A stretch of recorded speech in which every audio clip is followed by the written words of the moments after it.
let's dive into something a little bit deeper on the parent side. The parents. Parents, I'm going to shoot through this pretty quickly. And we're going to go through, this is a little bit longer because you play the most integral part, the opportunity for your son or daughter to tell a great story.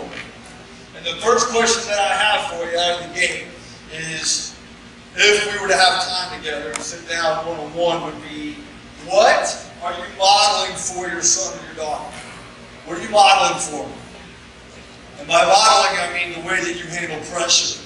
For dads, the way that you communicate to your wife. For moms, the way that you communicate to your child's siblings and to your husband. Is that communication predominantly all what I want from you? Because that's what we get caught in as parents. The time stuff. Right? Did you do your homework? Did you make your bed? Did you wash the dishes? Did you pack your boots? Did you pack your cigars? Did you call so-and-so for a ride tomorrow? And many of you are laughing at me right now because that's what we get caught doing.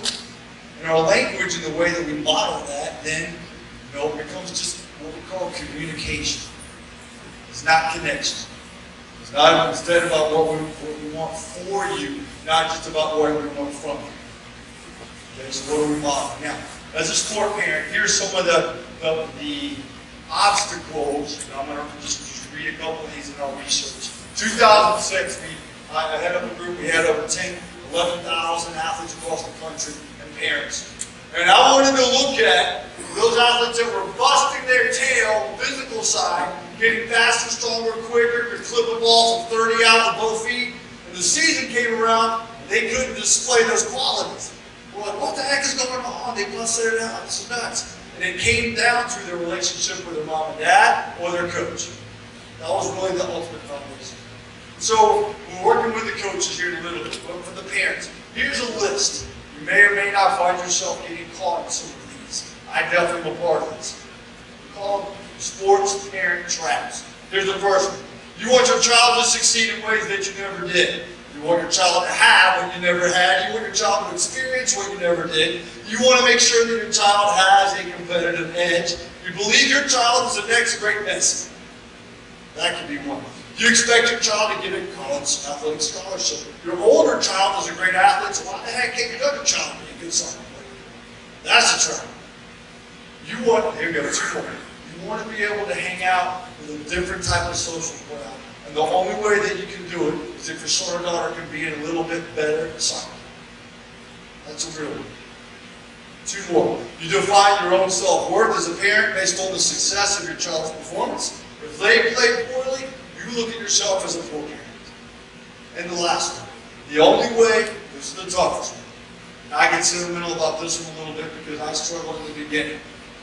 The only way that you know how to really connect, and this is more for dads, because that what was modeled for us. The only way that you really know how to connect with your kid is through sport. Because here's the truth about parenting. There's no manual. You know that. Every one of us tend to parent our children the way that we were what? Parenting. And the problem with that is that that's never really in the middle. It's always on 2 ends of the extreme.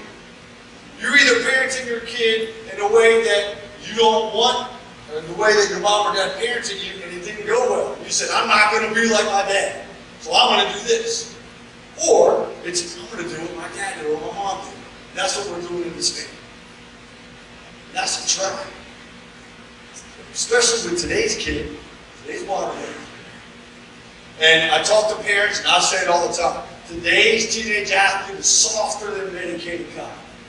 They're not hard.